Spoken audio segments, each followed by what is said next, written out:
Do what you need to do so that you move your mindset from I'm exhausted, I'm not able to make a difference, to I can make a difference. I can choose. I can pick that place inside of me that is determined because of your clarity about your why, that place inside of you that is determined to choose every day, maybe only for half of the day, but every day that you're going to move forward towards your financial freedom. I am Christina Suter, and this is the Real Estate Breakthrough Show, where we talk about the reality of real estate, the mindset you need in order to face the reality of what it is, and tips and tricks to get you moving forward in investing. I am your host, Christina Suter. Hello, I am Christina Suter, and this is the Real Estate Breakthrough Show, where we talk about the reality of real estate, the mindset you need in order to face the reality of what it is, and tips and tricks getting you moving forward in investing. I am your host, Christina Suter. Today, I want to talk about mindset, your mindset, and today, my mindset, and the difference it can make for your investing success. So really today, I just want to talk to you about my story. What's my story? What's my why? My why is very dynamic, like most people's why. But let me tell you two pieces of my why. So my why, as everybody knows, is about my daughter, right? I wanted to have a kid, but most importantly, or more, one or more, when I was a parent, I knew I wanted to be home. I wanted to be home with my child. I wanted to be a mother that was present and that could be with my child or children in their needs. Why is that so passionate for me? Why is that my why? Let me tell you. My mom got divorced when I was 2 years old from my dad. I have an older stepbrother and stepsister. We grew up in the house together. Effectively, I was raised by a single mom from the time I was 2 until the time she remarried when I was 9 years old. That time from 2 years old to 9 years old was tough. It was tough. My sister effectively raised me. My mom was a single mom. She ran her own company out of our house. She did a good job as far as I can tell, but she blew up on a regular basis. She would yell about the electric bill. She would yell about the taxes. She would yell about how we didn't have the money we needed to be able to cover the basics. And because she was a single mom, she also didn't have the time to pay attention to me, the youngest in the family, or my brother, or my sister. So why is my why so important to me? It's because I know what it was like to be left at school for 2 hours at a time until my mother could come get me because she was stuck in a meeting. I knew what it was like to rely on my sister, who was 5 years older than I was. So if I'm 2, my sister is 7, and I'm relying on my sister to be my protector. From the time, even though my mom got divorced when I was 2, I was in my sister's room when I was 6 months old, and she was getting up in the middle of the night and changing my diapers. My sister tells me graphically these memories of how she protected me, graphically how she dropped us off at this place at night, my sister and myself, and I was like 5 or 6, and my mom was 45 minutes at least late picking us up, and we were out on the street corners in Los Angeles, and I fell asleep on the sidewalk, and my sister curled up behind me to protect me at 9:30 at night until my mom picked us up at 10:15, because my mom had to run late to pick us up. And my sister was scared. I was too young to be scared. Right? We were out in downtown LA. My mom dropped us off at this play that she wanted us to see. She felt like we were old enough because my sister was a young teenager, but my sister said she was scared. She was scared to be alone in the middle of LA at 10 o'clock at night, taking care of her 5-year-old younger sister. That's my why. You see, I know personally,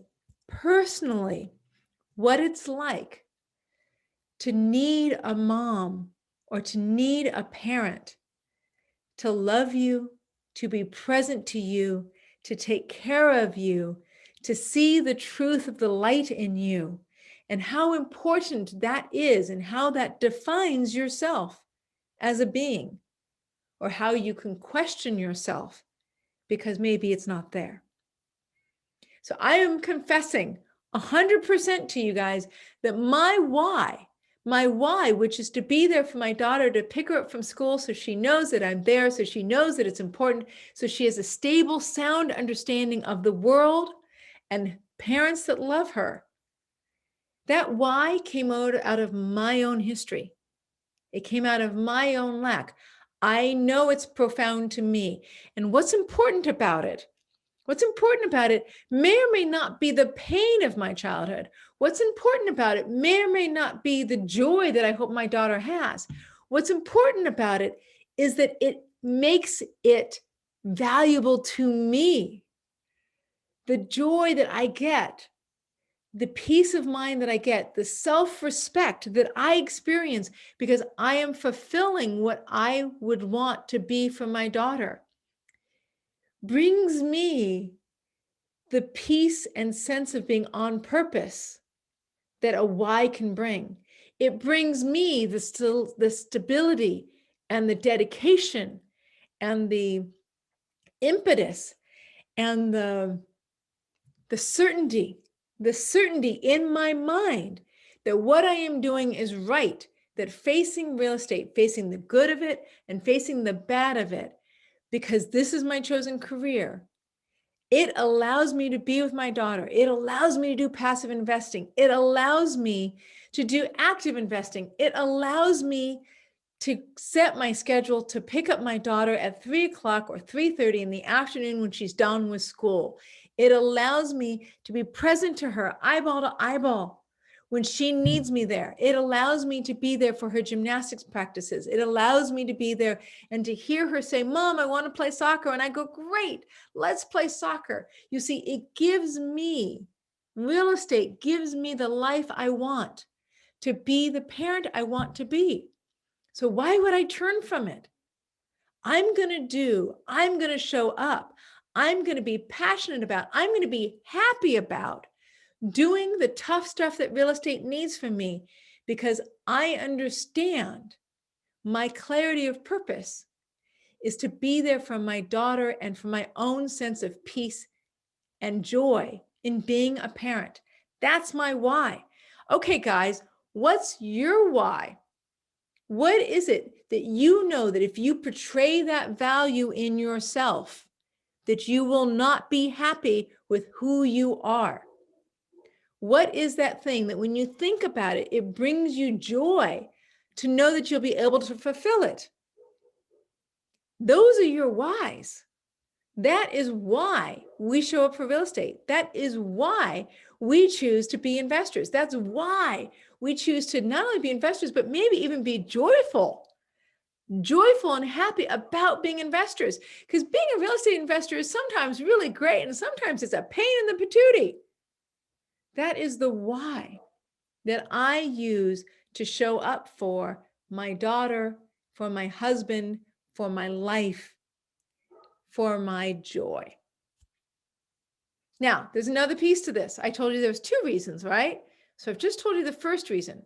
It's because I know what it's like to be raised by a single parent that had to work and struggled with money, that I have joy in being able to not be that parent for my daughter. And it is joy. Part 2, are you ready? Deep confession time, right? I was diagnosed as dyslexic and ADHD when I was in 2nd grade. I was so upset in school that I was throwing books at my teachers. I actually threw a chair. I think that was the one that finally got me diagnosed, was when I threw a chair at my teacher. So I, again, have the reference of what it means to not be successful at something, to not feel like I had control over my universe. I have the reference of what it means to feel like I am a failure and I cannot get this done. And I carried that reference with me all the way into the beginning of my 30s. I carried that reference that I'm not capable, that I don't know what I'm doing, that I'm not smart, that I'm stupid, and that I must have to work really hard, harder than anybody else, to even get the minimal amount of life lived. Those are some pretty heavy lessons. The biggest was that I felt like I was damaged or broken.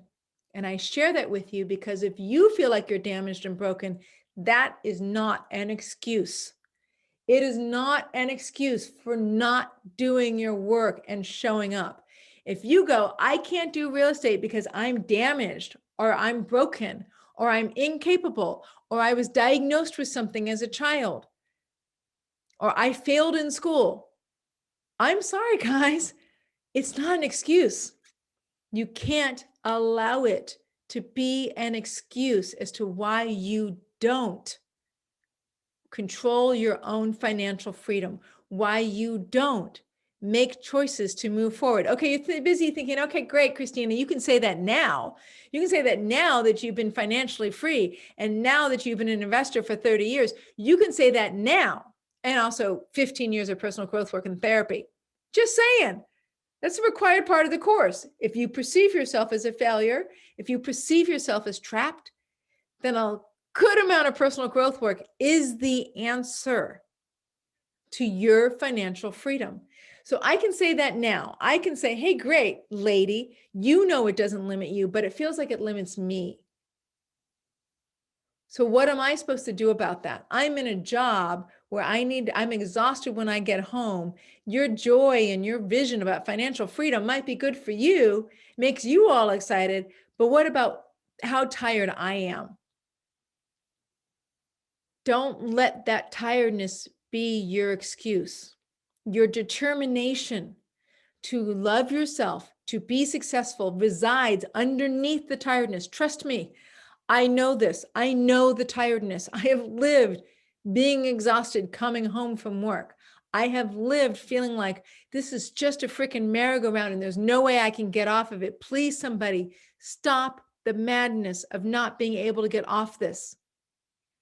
Those feelings are related to your work, but they're related to your mind. Remember, this is a mindset, guys. It's related to your mindset that you are unsuccessful in being able to create anything else. It's related to the mindset that you've given up on the possibility that you can create something bigger and deeper and more important in your life. If you do your work, and I literally mean do your personal growth work, I mean go to therapy, I mean go to your community, go to your college, sign up for a free therapist, use your health insurance plan, your medical insurance to be able to get access to a therapist, do personal growth works, go to an AA program, go to a Debtors Anonymous program, do your work, read Course in Miracles, read Conversations with God, right? Do what you need to do so that you move your mindset from I'm exhausted, I'm not able to make a difference, to I can make a difference. I can choose. I can pick that place inside of me that is determined because of your clarity about your why, that place inside of you that is determined to choose every day, maybe only for half of the day, but every day, that you're going to move forward towards your financial freedom, that you're going to choose your joy. You're going to choose your possibility. You're going to choose, not because you're so freaking brilliant, not because you're better than anybody else, not because you had better advantages or worse advantages than somebody else, and not because you're broken or not broken. You're going to choose to pick the strength inside of you to walk out of where you are straight into your financial freedom every single day. That you will take that step every single day. You're going to put that $5 in the bank. You're going to make that phone call. You're going to, go to that real estate meeting. You're going to choose every single day to move forward. Okay, I confess, we're not always there every day, right? So maybe at 9 o'clock at night, you just got to turn it off and you can't go any further. Maybe you're exhausted today and today's not the day. Okay, I get that. Move forward more than you move backwards. Fail forward faster. Keep moving forward. And what it takes, figure out what it takes through personal growth work, meditation, prayer, community, self-help groups, Al-Anons, right? Spiritual groups, whatever it is that holds your best friend, whatever it is that holds you accountable to staying on your course of commitment.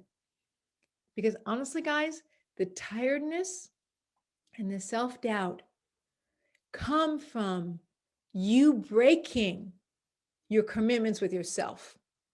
It comes from you breaking that commitment that you're going to be better, or that you're going to work harder, or that you're going to move forward. It comes from, the tiredness comes from you breaking the commitment that you know you can do better, but you break the commitment. And when you break that commitment with yourself every day and you don't do that one little action that can make your commitment to yourself true, that's where your tiredness comes from. It's not from your work. It's not from your employer. It's from you not committing outside of your work and your employer. You not committing every day to make that one movement forward. Okay, guys, that's my personal reveal. Welcome to Christina Suter. Welcome to her childhood. Welcome to her life. Welcome to my inner commitment to make my life better that little bit every single day. So what is your commitment? What is it for you? Because I'm not important here. You are important. You are the one that is important. So what is your commitment today, this week, this month, to moving forward? And I don't care in what field, whether it's moving forward in real estate, moving forward to get a new degree, moving forward to get recredentialized, moving forward to love your children better. I don't care what your commitment is, but what is it that you're going to do today, next week, and all this month and next month to make your life and your commitment to yourself better? Write it down, because that's what will bring you joy. I am Christina Suter, the host of Real Estate Breakthrough Show, and I so appreciate you listening to my mindset video one more time.